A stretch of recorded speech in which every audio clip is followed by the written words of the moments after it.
Hello friends, कैसे हैं आप? होपफुली आप सभी ठीक ठाक होंगे और आपके परिवार में भी सभी स्वस्थ होंगे। As per my promise, I am here with my first topic of 12th class economics, जिसमें हम basic concepts of macro economics discuss करेंगे। दोस्तों, ये थोड़ा लंबा टॉपिक था, तो इसलिए मैंने इसके 3 पार्ट किए हैं ताकि वीडियो लेंथी ना हो और आप बोर ना हो और आपको सारे कंसेप्ट अच्छे से समझ भी पाए।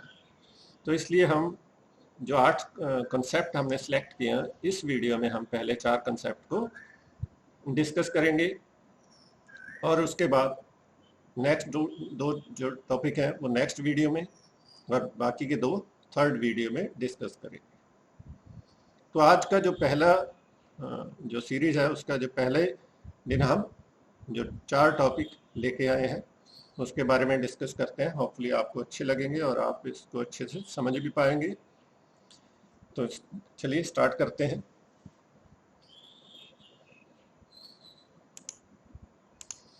तो basic concept in macro economics. तो ये बेसिक कंसेप्ट्स इन मैक्रो इकोनॉमिक्स, तो ये है 8: economy, economic and non economic activities, factor and transfer income, goods and services, investment, stocks and flows, domestic territory and residence. आज के वीडियो में हम पहले 4 topic economy, economic and non economic activities, factor and transfer income, goods and services, तो ये 4 topic आज discuss करेंगे। तो चलिए स्टार्ट करते हैं। तो पहला जो टॉपिक है इकोनॉमी। तो इकोनॉमी क्या है? इकोनॉमी इज ए फ्रेमवर्क, एक is a system, is a mechanism in which factor of production perform activities to earn their livelihood. जितनी भी तरह की इकोनॉमिक एक्टिविटीज हम अपनी अर्निंग के लिए करते हैं, कुछ अर्न करना चाहते हैं, तो उस सिस्टम को एक एरिया है जहाँ एक जोग्राफिकल हो सकता है, उसको हम इकोनॉमी कहते हैं। ये एक प्रोग्रेसिव टॉपिक है। रूरल इकोनॉमी से लेके हम इसको ग्लोबल इकोनॉमी तक डिफाइन कर सकते हैं।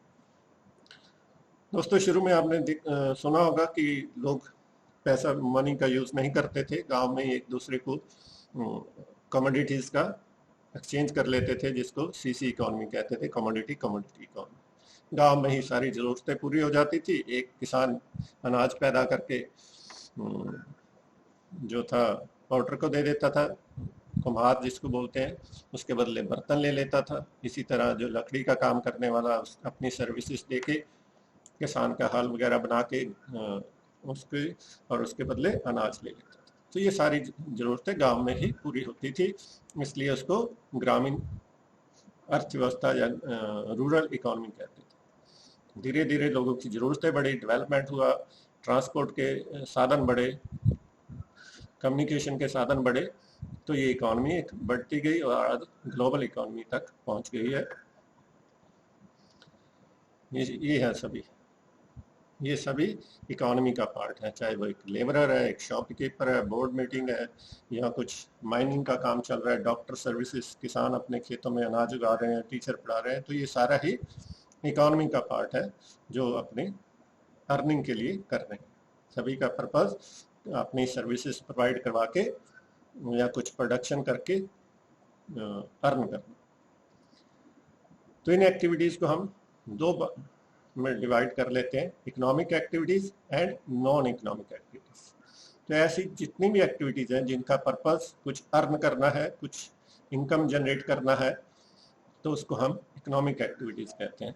मेनली ये 3 टाइप्स की होती हैं: business, profession, employment.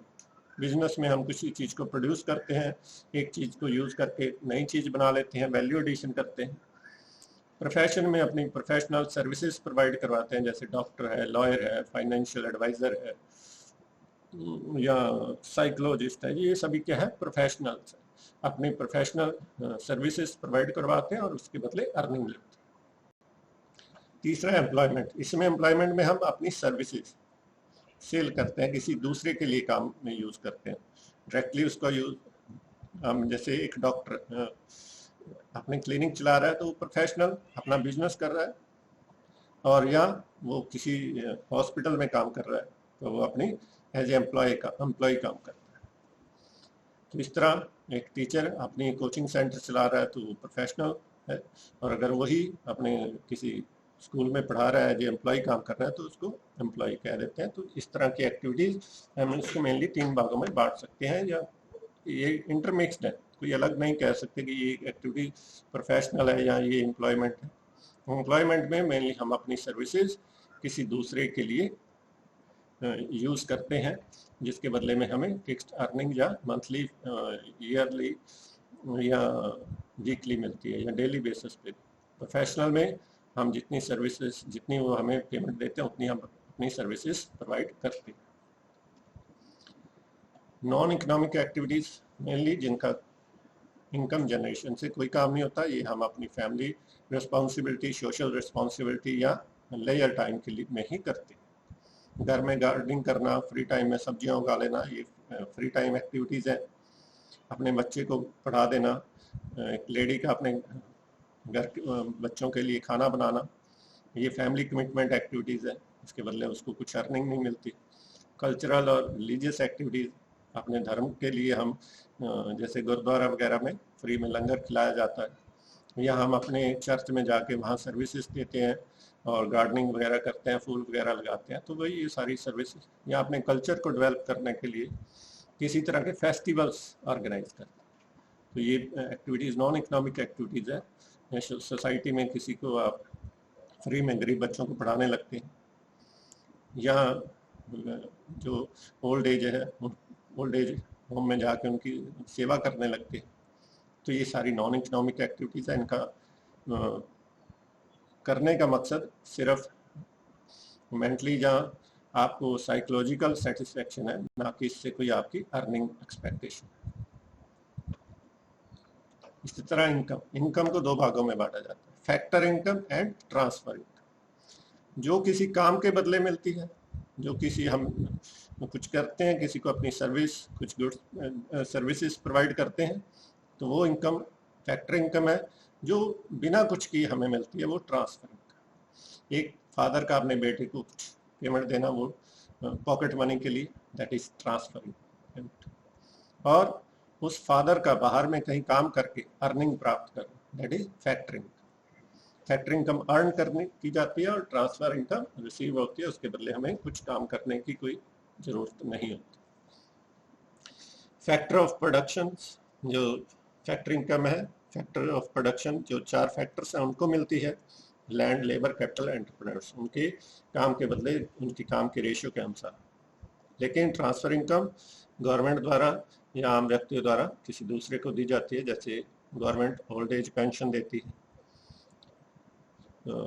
Unemployment allowance देती है, या विडो पेंशन देती है। इस तरह के जो लोगों की सोसाइटी की सोशल रिस्पॉन्सिबिलिटी को पूरा करने के लिए गवर्नमेंट कुछ पेमेंट देती है, जिसको ट्रांसफर पेमेंट कह सकते हैं।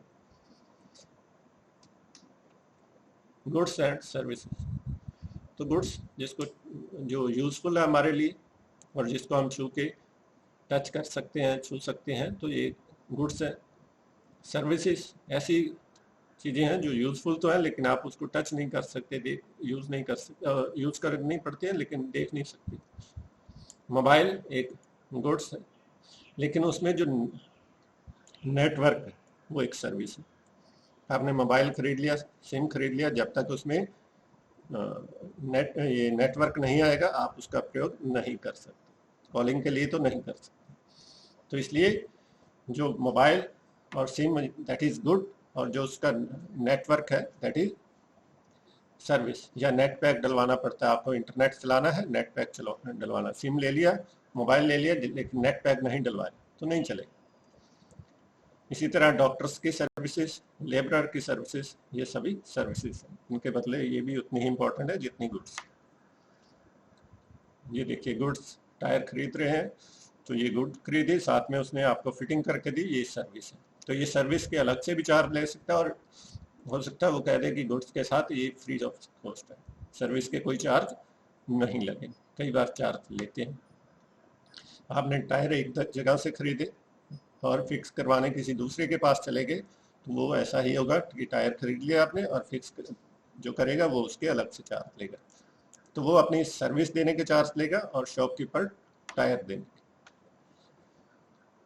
कंज्यूमर गुड्स, इसी तरह गुड्स को एक और category consumer and producer goods, जिनको हम डायरेक्टली यूज करते हैं, अपने प्रयोग में कर लेते हैं। जैसे आपने घर बनाया, अलमीरा खरीदी, कार खरीदी, ये क्या है, गुड्स हैं, कंज्यूमर गुड्स। और इनका दो कैटेगरी आगे बढ़ती हैं, durable goods and non durable goods. तो ड्यूरेबल गुड्स ऐसी गुड्स हैं जिसको हम लंबे समय तक बार बार यूज करते हैं, और नॉन ड्यूरेबल कंज्यूमर गुड्स वो है जिनको एक बार जब प्रयोग करने से वो खत्म हो जाती है, या जितनी बार प्रयोग करते हैं उनकी क्वांटिटी कम हो की जाती है और वो खत्म हो जाती है। जैसे यहाँ सैनिटाइजर है, आप बार बार यूज करेंगे, बोतल खाली हो जाएगी। पिज्जा है, जैसे ही आपने उसके पीस खाए और खत्म। यहाँ पेंसिल है, जैसे जैसे यूज करेंगे वो खत्म होती जाएगी। तो ये non durable goods. Producer goods directly use नहीं होती, उनका यूज किसी और वस्तु को प्रयोग करने के लिए होता है, पैदा करने के लिए। कार बनाने के लिए जो मशीनरी यूज होती है, प्लांट यूज होता है, बिल्डिंग यूज होती है, all these goods are producer goods. यहाँ आपने एक देखा होगा कि आप कपड़े सिलवाने जाते हैं तो टेलर अपनी मशीन जो है उसके पास, जिससे वो सिलाई कर रहा है, वो उसकी प्रोड्यूसर गुड्स है। वो आपके लिए उससे शर्ट्स पैंट्स प्रोड्यूस कर रहा है कपड़े का यूज करके। कंज्यूमर गुड्स डायरेक्ट यूज होती हैं, प्रोड्यूसर गुड्स किसी और वस्तु को पैदा करने के लिए यूज की जाती है। कंज्यूमर गुड्स की लाइफ एक्सपेक्टेड लाइफ कम होती है और प्रोड्यूसर गुड्स की ज़्यादा होती है। कंज्यूमर गुड्स कुछ उसकी प्रोडक्शन कैपेसिटी जीरो होती है और नहीं प्रोड्यूस कर सकती, कुछ और नहीं बना सकती, लेकिन प्रोड्यूसर गुड्स कोई और वस्तुएं बनाती है। कार है जो एक ही कमोडिटी, देखिए अभी एक बड़ी अच्छी एग्जांपल आपके सामने है। कार को अगर आप घर में लाके यूज करते हैं अपनी फैमिली के लिए, फैमिली ट्रिप के लिए जाते आते हैं, ऑफिस जाते हैं उससे, तो दैट इज कंज्यूमर गुड्स। अगर उसी कार को आप खरीद के टैक्सी स्टैंड पे जाके खड़े हो जाते हैं और लोगों को टैक्सी की सर्विसेज प्रोवाइड करवाते हैं, तो दैट इज प्रोड्यूसर गुड्स। तो एक ही कमोडिटी कंज्यूमर गुड्स भी हो सकती है और प्रोड्यूसर गुड्स। ये उसके यूज पे, आप उसका यूज और सर्विसेज या गुड्स पैदा करने के लिए कर रहे हो या घर के लिए। Final goods and intermediate goods. Final goods वो गुड्स हैं जिनको हम अपने प्रयोग डायरेक्ट यूज करने के लिए यूज करते हैं, और इंटरमीडिएट हम प्रयोग तो करते हैं लेकिन किसी और वस्तु बनाने के लिए। फॉर एग्जाम्पल, आपने फ्लोर खरीदा, आटा घर पे लाए, कुछ भी चपाती बनाई, खा लिया, कंज्यूम हो गया, दैट्स फाइनल। पर वही आटा जब बेकरी पे जाता है तो वो उससे बिस्किट बनाता है, बंस बनाता है, ब्रेड बनाता है और फिर सेल करता है। तो विद इन द ईयर वो उसको दोबारा रीसेल कर देता है, तो तब उसको कहते हैं intermediate goods. Final goods final है, उसमें कोई वैल्यू एडिशन नहीं होगी। इंटरमीडिएट गुड्स में अभी और वैल्यू एडिशन हो जाएगी। डिमांड, जो फाइनल गुड्स की डिमांड है डायरेक्ट यूज के लिए होती है, और इंटरमीडिएट गुड्स की जो डिमांड है डिराइव्ड डिमांड होती है, वो किसी और वस्तु को पैदा करने के लिए, किसी और वस्तु बनाने के लिए यूज होती है।